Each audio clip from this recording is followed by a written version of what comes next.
Direto do Parque São Jorge, Marcelo Bazégio chega com a repercussão da vitória de ontem. Boa noite, Marcelo.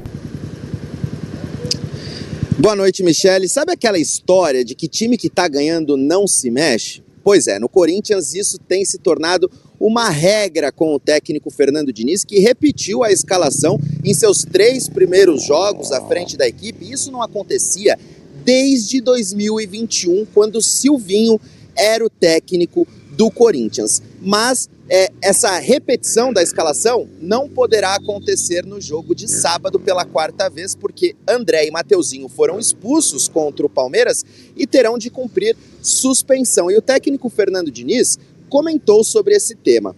Vamos conferir. Jogador não é só um monte de osso e de músculo. E se não tivesse ninguém suspenso, teria chance de repetir uma 4ª vez. Lesão e baixo rendimento tem um componente biológico, mas tem outros componentes que eles são muito desprezados porque eles não são quantificados. As pessoas não têm como mensurar. O medo, a coragem, a alegria, o entusiasmo, essas coisas não têm mensuração. E, sinceramente, essas coisas são o que mais me interessam. Tá aí as palavras do técnico Fernando Diniz para o jogo de sábado contra o Vitória pelo Campeonato Brasileiro. A tendência é que Carrijo substitua André no meio-campo e Pedro Milans assuma a vaga de Mateuzinho na lateral direita. André chegou a ser criticado por alguns torcedores, após o suposto gesto obsceno que foi o motivo da sua expulsão no clássico contra o Palmeiras, mas após a vitória sobre o Santa Fé na Libertadores, o técnico Fernando Diniz fez questão de sair em defesa do seu jogador. Vamos conferir o que ele disse. Vocês vão acompanhar a carreira do André e muito provavelmente a carreira dele vai mostrar que ele não é um jogador que tem esse tipo de comportamento. Ele falou que bateu a bola ou o braço do jogador perto da região ali genital e ele colocou a mão, mas não foi para provocar ninguém. Ele não faz um gesto assintoso para ninguém e não é do comportamento dele. Esse menino é um menino que vale ouro. Ele mal abre a boca no CT, é um menino discreto que tem um futuro brilhante pela frente. E é bom a gente proteger. Tá aí, o André negou que fez esse suposto gesto obsceno aos jogadores do Palmeiras. O técnico Fernando Diniz também defendeu o atleta, mas ainda assim o Corinthians multou o jogador em 10% de seu salário. No jogo contra o Vitória desse final de semana pelo Campeonato Brasileiro, ele está fora, deverá ser substituído por Carrijo, viu, amigo? Um time que tem muita fome, muita sede de crescer, de aprender coisas novas.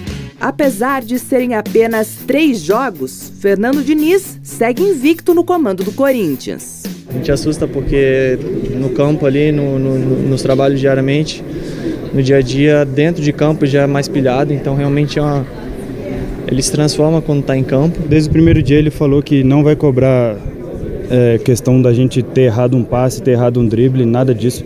Ele vai cobrar se a gente não tiver coragem. Foram 2 vitórias na Libertadores e um empate no derby com 2 jogadores a menos, sempre com a mesma escalação. Eu respeito muito os dados fisiológicos, mas o jogador não é só um monte de osso e de músculo. Tem outras coisas que são, muitas vezes, até mais importantes. A maneira como os jogadores se conectam, a vontade de jogar, o momento que eles vivem. Contra o Independiente Santa Fé da Colômbia, poucas foram as chances reais das equipes no primeiro tempo. Mas na segunda etapa, Ranieri marcou logo aos 5 minutos. E Gustavo Henrique, que havia dado a assistência anterior, aos 34. Fico feliz pela assistência, pelo gol. Ainda consegui criar outras chances, consegui ajudar a nossa equipe.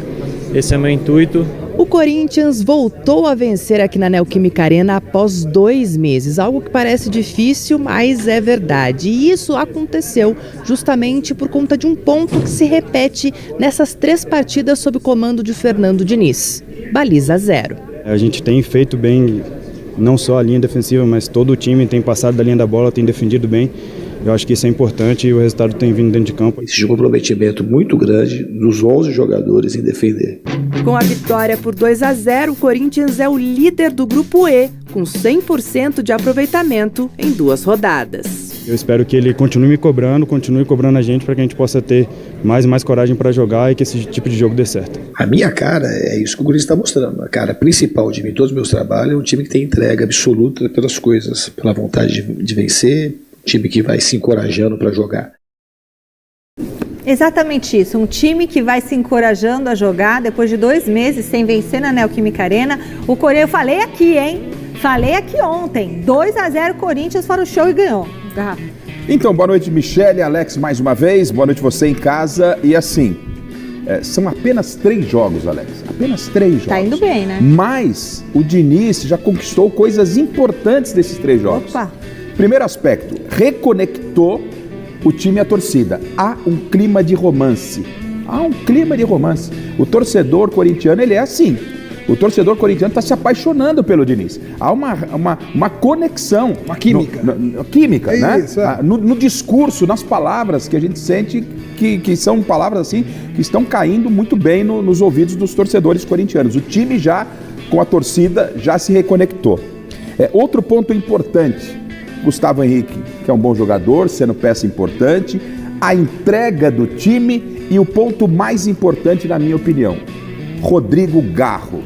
Eu cansava de dizer aqui no Gazeta e no Mesa Redonda a importância do Garro. Dorival, preciso ter uma conversa com o Garro. O que o Garro está jogando, Alex, o que ele está entregando é outro jogador. Ele já tem número de assistências igual ao número de assistências pré-Fernando Diniz no ano inteiro. Então, em 4 jogos ele já fez 3 assistências. Ele já tinha feito 3 assistências no resto do ano. Então, o resultado do Garro realmente chama a atenção, assim como o resultado do Corinthians nas mãos do Fernando Diniz, né? E na Libertadores da América, principalmente, você vê aí o Palmeiras não conseguindo ganhar do Barranquilla, que é um time muito fraco, o Cruzeiro perdendo em casa, o Fluminense perdendo em casa, e o Corinthians, que tem aquela brincadeira do acesso negado na Libertadores, foi à Argentina, ganhou bem por 2-0, recebeu um outro time de tradição, meteu 2-0, então o Corinthians está muito melhor do que os outros brasileiros que tinham um cartaz superior para esse começo de Libertadores. Então o Corinthians vai muito bem nesse momento nas mãos do Diniz. E quando você recupera um jogador do quilate do Rodrigo Garro,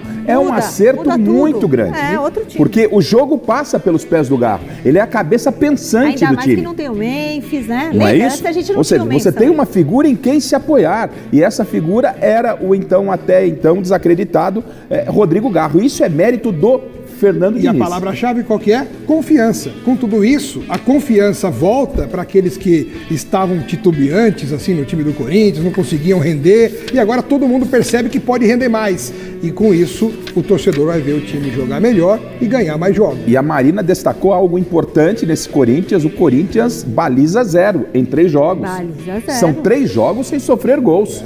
Para um time que só perdia. E detalhe, ele não sofre gols em um desses 3 jogos contra o Palmeiras tendo 11 e o Corinthians tendo 9. Então são muitos acertos em pouco tempo. Imaginei que eu fosse morrer e não fosse ouvir nem o treinador falar o que disse o Diniz.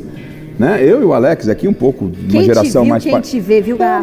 Mas eu tô... Olha, se você mordesse a língua quando o Diniz chegou, gente, tava você morto, tinha morrido, tava gente. morto. Mas é isso, ele é inteligente, ele mudou de opinião. Você não tem que ter vergonha, né? De mudar de opinião. De mudar de opinião. Claro. Eu acho que isso faz parte. Você descascou o Diniz, agora... Se ele insistisse com aquele único jogo dele, aquela saída de bola, ia continuar sendo criticado por mim. Na minha opinião, era algo muito arriscado. Ele não está se utilizando desse artifício e a cada entrevista coletiva ele pontua situações que são importantes.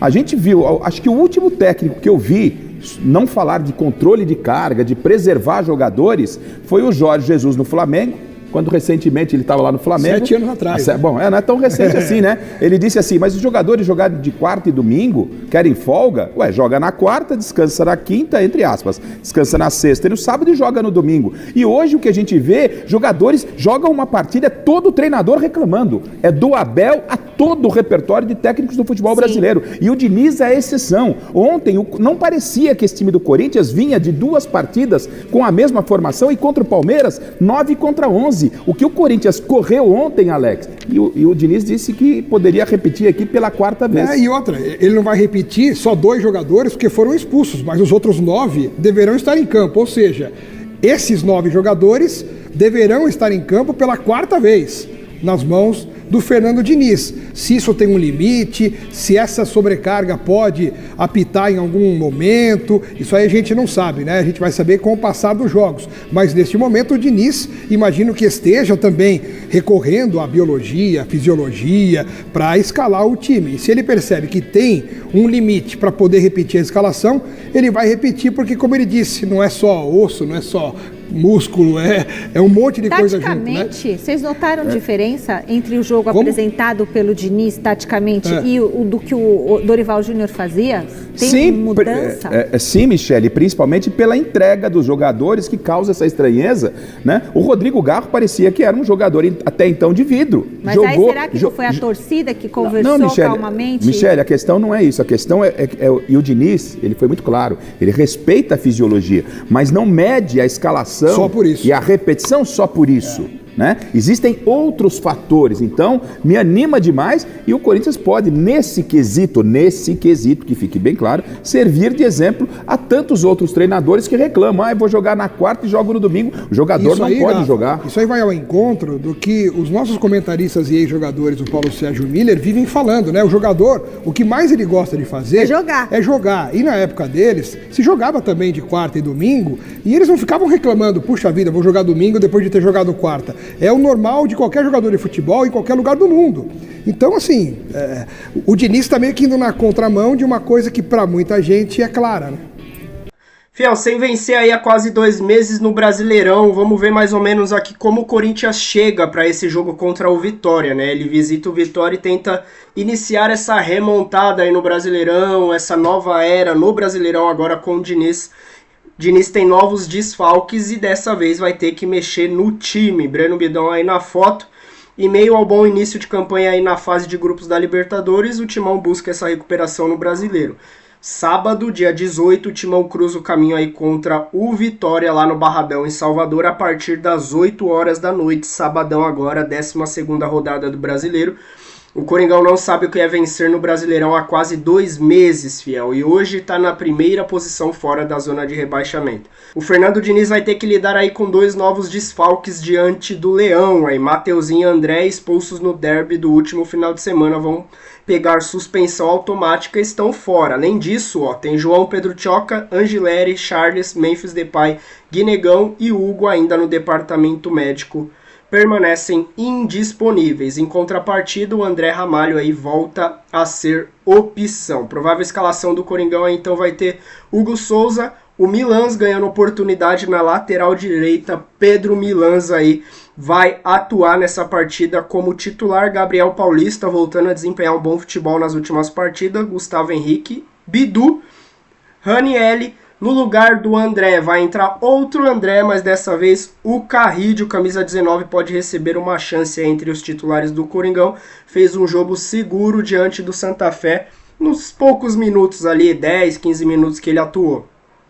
Breno Bidon, Rodrigo Garro em ascensão agora com o Diniz muito elogiado, a mídia se rendendo, surpresa aí com essa renovação do futebol do Rodrigo Garro. Kaique se mantendo na frente como opção e Yuri Alberto. Praticamente o Diniz vai para a 4ª partida, mantendo o time, só não vai manter, vamos dizer assim, por conta dos desfalques. Senão, seria 4 partidas aí com o mesmo time, algo que a gente vinha muito Dorival reclamando, falando que era impossível, que não conseguia. Ué, cadê a desculpa? Deixa a sua opinião aí nos comentários, se inscreva no canal, fiel. Fortaleça com o like de sempre. O que você achou do vídeo de agora, dessa provável escalação do Timão e o palpite aí pro Coringão vencer o Vitória e sair de vez dessa degola do Brasileirão? Se inscreva, aquele like de sempre, valeu!